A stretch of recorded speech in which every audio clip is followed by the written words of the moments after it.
সকাল থেকে মাত্র এই কটা পাতিল বানিয়েছো? কি আর করব গিন্নি, কাঁচা কাদা নিয়ে নেড়েচেড়ে যে বানাতে হয়।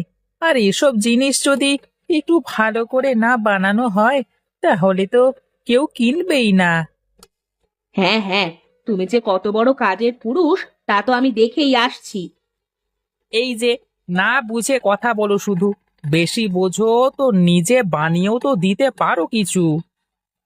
আহা, কত সুখ! আমি বাড়ির কাজও সব করব, আবার তোমার কাজও করে দেব। তাতে সমস্যা কোথায়? তুমি যদি আমার থেকে ভালো পারো তাহলে তুমিই করো, আমি তোমার বাড়ির সব কাজ করে দেব। শোনো, আমার বাপ কুমোর না যে আমি সব কাজ পারবো। তোমার কাজ তুমিই করো, আমি আমার কাজে চললাম। আজকের মতো এগুলোই থাক, রোদে শুকুতে দি, আবার বাজারে তো যেতে হবে। কই গো গিন্নি, তোমার কি রান্না শেষ হলো? এই তো প্রায় শেষ। তুমি বারান্দায় গিয়ে বসো, আমি তোমার খাবার নিয়ে আসছি।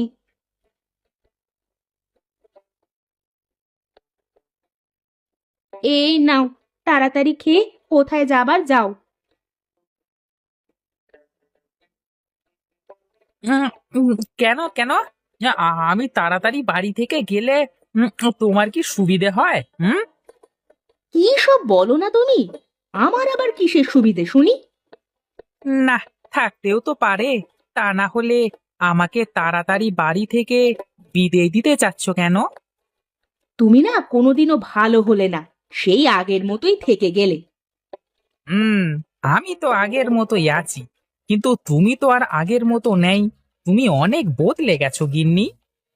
সাত করে তো আর বদলায়নি, তুমি বদলাতে বাধ্য করেছো, তাই তো বদলেছি। এখন কথা কম বলে খাওয়া শেষ করো। আমি তবে চলি গিন্নি, বাজারে গিয়ে দেখি বেচা কেনার কি অবস্থা হয়।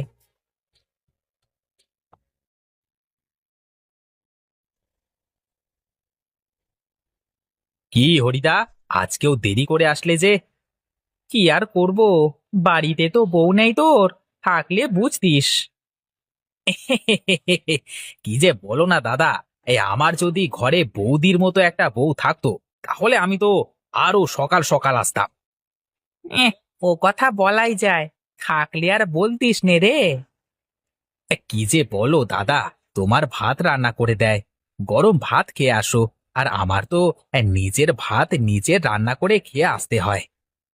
তুই চাপা একটু কম মার তো, তুই তো দেখি রোজ বাজারে এসে হোটেল থেকে খাস। রোজ আর কই, এই সকালের খাবারটাই তো হোটেল থেকে খাই, আর বাকি দুবেলা তো এই নিজেরই রান্না করে খাওয়া লাগে, তাই না? হ্যাঁ, তুই একটা বিয়ে করে ফেল, তাহলে আর কষ্ট করতে হবে না। এই দাঁড়াও দাদা, এই খরিদ্দার পার করে নি। কি দাদা, কি লাগবে? কি দেবো বলেন? এ, আমার কিছু বাতি জ্বালানোর জন্য মুচি লাগবে, বুঝলে? হ্যাঁ হ্যাঁ, এই তো, এই যে দেখেন, অনেক আছে। এই কতগুলো লাগবে আমাকে বলেন। আমার তো লাগবে অনেক, মন্দিরের চারপাশে দিতে হবে তো, সামনে দেওয়ালি। ও আচ্ছা আচ্ছা, হ্যাঁ হ্যাঁ, তাই তো। হ্যাঁ হ্যাঁ, তা আপনার কতগুলো লাগবে বলেন, আমি সময় মতো সব বানিয়ে দেব। দেখি ওনার কাছে কি আছে। আসুন আসুন দাদা, আসুন, বলুন কি লাগবে। হ্যাঁ দেখুন দাদা, দেখুন, আমার কাছে সব আছে, সব পাতিলগুলোই অনেক মজবুত। তা তো দেখছি, কিন্তু তোমার থেকে ওর মুচিগুলো ভালো হয়েছে মনে হচ্ছে। কি বলেন দাদা, আমি নিজের হাতে বানিয়েছি। দেখেন, ওটার থেকে আমারটা বেশি মজবুত হবে। তা তো দেখছি, কিন্তু তোমার থেকে ওর মুচিগুলো ভালো মনে হচ্ছে। কি যে বলেন দাদা, আমি নিজে হাতে বানিয়েছি, দেখেন, ওটা থেকে আমারটা বেশি মজবুত হবে। যতই মজবুত হোক, মাটির পাত্র তো, ও গুঁতো লাগলেই ভেঙে যাবে। হ্যাঁ, তা বলতে পারেন, কিন্তু তারপরও তো কিছু ভেদাভেদ থাকে। আমার পাত্রগুলো সব একবার একটু হাতে নিয়ে দেখেন।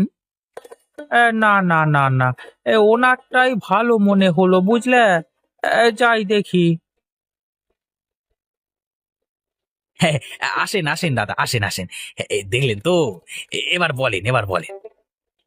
আমার তো অনেক লাগবে, তা আপনারা দুজনে দিতে পারবেন তো? আপনি বলেন শুধু, আপনার কত লাগবে, আমি একাই দিতে পারবো।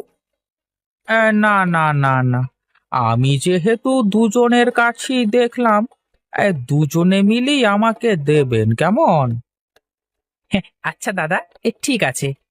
আপনি বলেন আপনার কবে লাগবে আর কতগুলো লাগবে। আমার আমার 200 পিস লাগবে। দুজনে 100 100 করে করে দেবেন না হয়, ঠিক আছে? আচ্ছা দাদা, ঠিক আছে। আপনি দুদিন পরে এসে নিয়ে যাবেন কেমন? আজ কি হয়েছে গিন্নি জানো?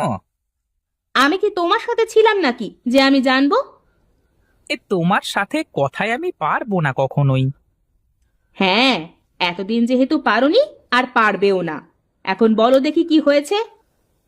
তাহলে শোনো, আজ একজন মুচি নিতে এসেছে দেওয়ালিতে মন্দিরে বাতি জ্বালানোর জন্য।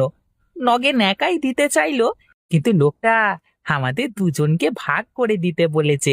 হ্যাঁ, মনে হলো হ্যাঁ লোকটা মন্দিরের পূজারি টুজারি হবে হয়তো।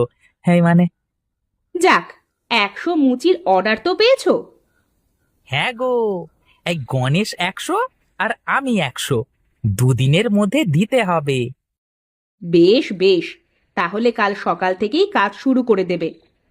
হ্যাঁ হ্যাঁ, তা তো করতেই হবে। কিন্তু তুমি যদি আমাকে একটু সাহায্য করতে। আমাকে কি তোমার কুমোরের ঘরের মেয়ে মনে হয়? এই কুমোরের ঘরের মেয়ে না হলেও কুমোরের ঘরের বউ তো হয়েছো। আমার তো পোড়া কপাল, তাই তোমার মতো এরকম একটা কুমোরের ঘরে আমার বিয়ে হয়েছে। ঠিক আছে, তোমার করা লাগবে না। এখন দেখি, ঘুমাতে দাও আমাকে।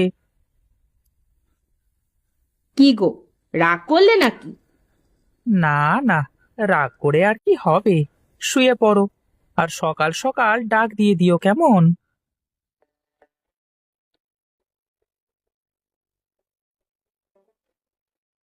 কি দাদা, তোমার তো দেখছি খুব হাত চলছে। এই ভালো করে কাজ করো, অর্ডার কিন্তু কালকেই দিতে হবে। হ্যাঁ হ্যাঁ, এই জন্যই তো হাত চালিয়ে সব বানাচ্ছি। তা তোর কি সব হয়ে গেছে? আমার তো আগেই বানানো ছিল, আর অল্প কিছু বানিয়েছি। আমার সব রেডি। ঠিক আছে ঠিক আছে। তাহলে কাল সকালেই বাজারে একবার নিয়ে যাব।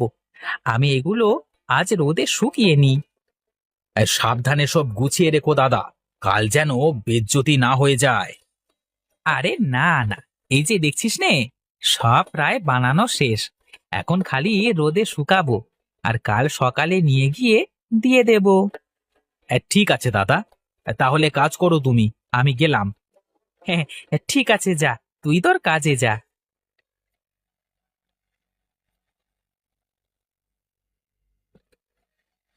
কি বলে গেল ফটকাটা? কি আর বলবে, কালকে সব দিতে হবে, তাই বলে গেল। ও আচ্ছা, তা তোমার কাজ শেষ হয়েছে? এই তো, সব বানানো প্রায় শেষ, এখন শুধু শোকাতে হবে। বেশ বেশ, তাহলে তাড়াতাড়ি রোদে দিয়ে ঘরে আসো, আমি খাবার বাড়ি গিয়ে। ঠিক আছে, তুমি যাও, আমি রোদে শুকাতে দিয়েই চলে আসছি। হ্যাঁ, আমার সাথে পাল্লা দিয়ে ব্যবসা করা, হ্যাঁ, দাঁড়াও দেখাচ্ছি মজা। বেশ বেশ, আমার যে কি আনন্দ হচ্ছে, দেখি কাল সকালে হরি কিভাবে তুমি মুচি দাও। হায় হায় হায় হায় হায় রে, আমার এ কি সর্বনাশ হলো! কে আমার এত বড় সর্বনাশ করলো! কি হলো? এভাবে কাঁদছো কেন?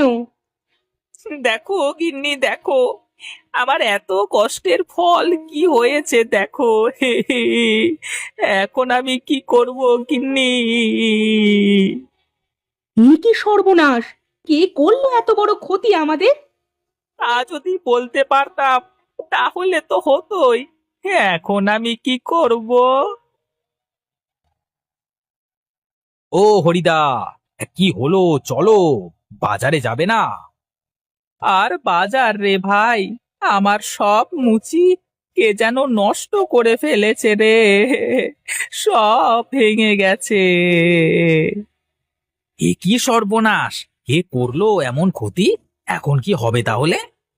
কি আর হবে, তুই তোর সব দিয়ে দিস, আমার আর দেওয়া হলো না। ঠিক আছে দাদা, বিপদ যখন হয়েই গেছে, কি আর করবার। আর আমি এমনিতেই আগে থেকে বেশি করে বানিয়ে রেখেছিলাম, বুঝলে। দেখি 200 পিস আছে নাকি, দেখি। আমি বুঝেছি কে এই কাজ করেছে। আমি ভালোই বুঝেছি। কি বলো গিন্নি, কে করেছে এই কাজ? নগিনী হয়তো রাতে এসে এ কাজ করেছে, যাতে তুমি অর্ডারটা ঠিক সময় দিতে না পারো। তা না হলে ওর কাছে 200 মুচি কেন বানানো থাকবে? তাই তো গিন্নি, তাহলে এখন আমি কি করব? তোমার কিছুই করা লাগবে না। এখন থেকে যা করার আমিই করব। তুমি শুধু দেখে যাও। বাহ, তোমার হাতে তো জাদু আছে গিন্নি। আগে তো বলনি তুমি যে এত সুন্দর করে আঁকাতে পারো। দেখলাম তো এত বছর তোমার মুরত। এবার আমার খেল দেখো। এখন থেকে কেউ আর নগেনের পাতিল কিনবে না। সবাই তোমার কাছেই আসবে। হ্যাঁ, ঠিক বলেছ গিন্নি। এই পাতিল দেখে আর কেউ ওর পাতিলের কাছে যাবেই না। হ্যাঁ, এখন তুমি সুন্দর করে হাত চালিয়ে সব পাতিল বানাও, আর আমাকে আমার কাজ করতে দাও। বাহ, সবগুলো পাতিল কেমন চকচক করছে। এবার দেখি নগেন আমার সাথে কিভাবে পারে।